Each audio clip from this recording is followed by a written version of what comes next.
This is another WoW one, and this was made by Quasi, but it was on February the 20th. Since then, there have been quite a bit of updates in WoW, so I'm not sure how relevant this is, but I kind of like listening to his takes on games, especially what he has to say about WoW, because I don't know if he's going to be coming back or not.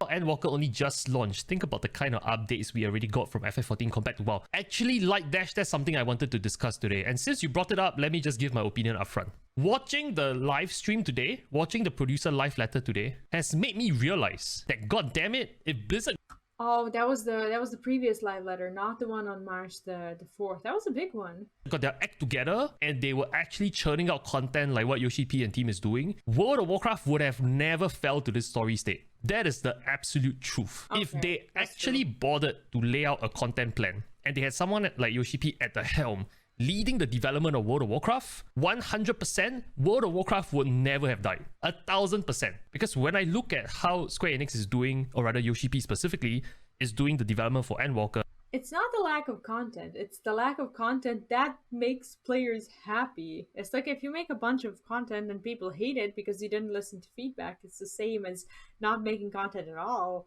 and the content that comes after, he understands that when you launch an expansion, after the expansion is launched, the hype will naturally die down. All games go through that cycle, right? But he understands once the hype dies down, that's when you come out and you lay out a content plan that impresses people. And today he really impressed a lot of people, not just me. But I think generally it was a bigger win than most people expected. He showcased stuff that most of us didn't expect. It made me realize It's like swimming. It's like you're in the water, and in order to keep yourself afloat, you actually have to be moving your hands. And sometimes you're gonna have those waves that, small waves, not the big ones, that drown you, but like the tiny currents that can keep you up there. But you also have to be moving your hands, moving your body, moving your legs. And if you stop doing that, then you're just sinking. Activision Blizzard really messed up big time. They had the crown, they were complacent, didn't listen to players, they were distracted by stealing milk from the fridge, complacent from crawling through cubicles or something like that, and this is what happened. Absolutely messed it up. If there's someone at the helm who had a pair of brains thinking how to plan content for MMO, It's like one of those classical high school movies where you're gonna have like the best student, but the best student just kind of gets picked up by the worst crowd, and he starts hanging out with them, and suddenly, just like basically his marks drop. He stops doing sports. He becomes a hooligan and whatnot. it would have never died. Never. It's not even about the grind. They could have stuck to all the external systems. I actually don't perceive this video as WoW versus Final Fantasy XIV. For me, it's never been WoW versus FF14. It's always been WoW versus WoW and Final Fantasy versus Final Fantasy. Because at the end of the day, all you really want is for your game to beat itself at its own game. Like, you can never beat another game because another game is not the same game as yours, and you're always going to be attracting a different crowd of players. Like, Final Fantasy will never be able to, well, not never, but like for the foreseeable future, it's not going to attract the kinds of people who want to do PvP like they want to do in World of Warcraft. And World of Warcraft needs to beat itself at their own development of PvP, whereas Final Fantasy, I don't know, needs to do better at, I don't know, something else that WoW doesn't have, Tacoba races, or I don't know.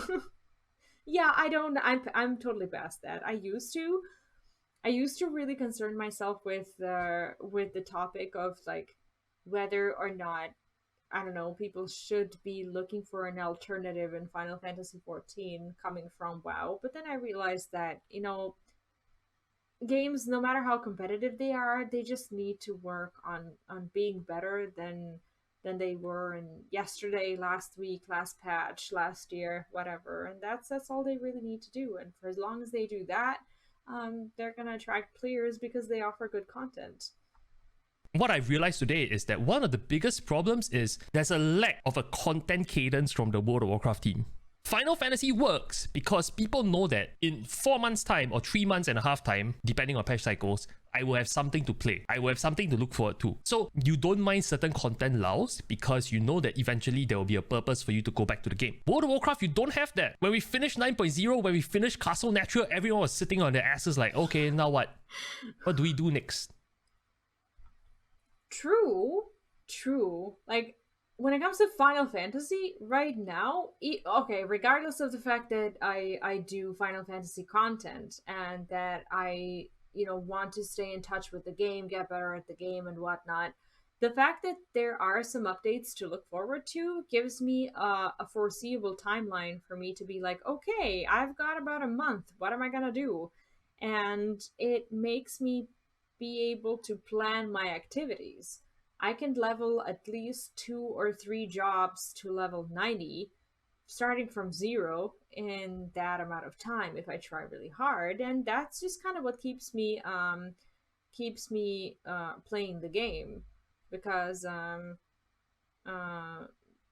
because I have my timeline. I know that in a month I will be doing something else, and I know that I also need and want to do this. So I'm gonna do this now because I have this information. I know what's coming next, and it means something to me.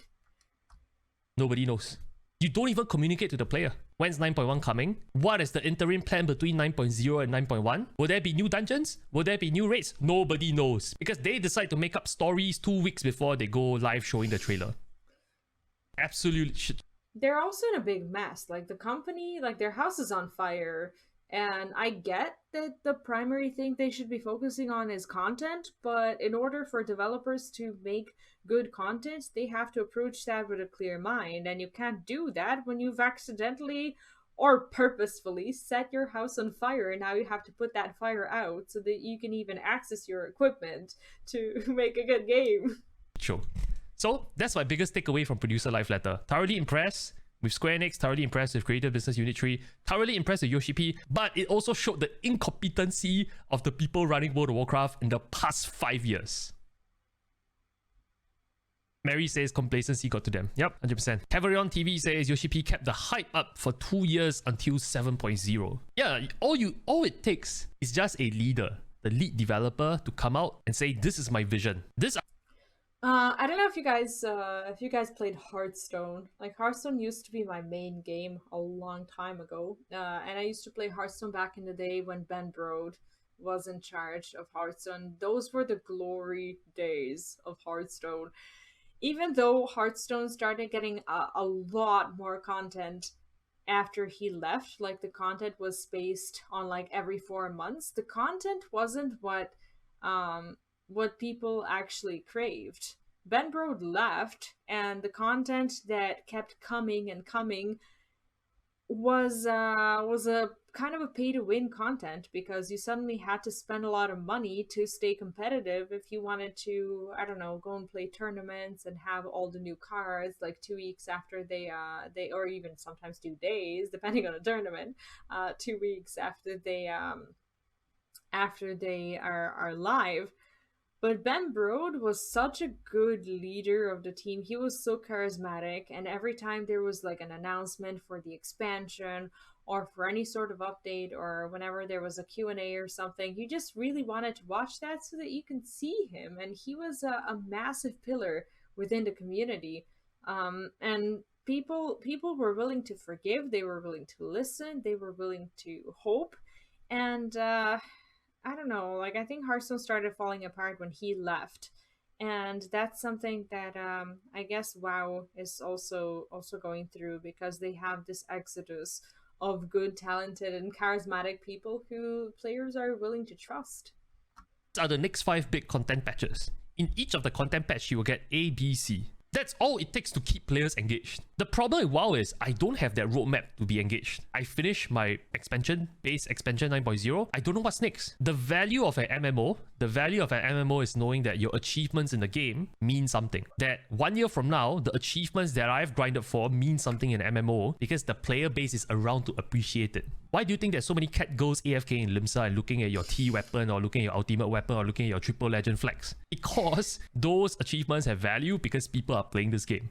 Now, in a world where you don't know whether people will play this game 1 year from now, there's no point grinding stuff. There's no motivation to play this game anymore. That's how it works. That's how MMO works.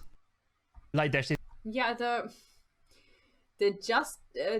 appreciation and acceptance and justification and admiration from other players who will see you within the game actually means a lot, because even though people say that that it doesn't matter like what others think of them, sometimes when you have something, like 50% of the purpose of having something is for you to be able to like stand around and show it off to people. And we got to be honest with each other. We're playing a game where other people also log in and they see our character, and if we have something cool, something we worked hard to attain, we're gonna have that out there. Are we not?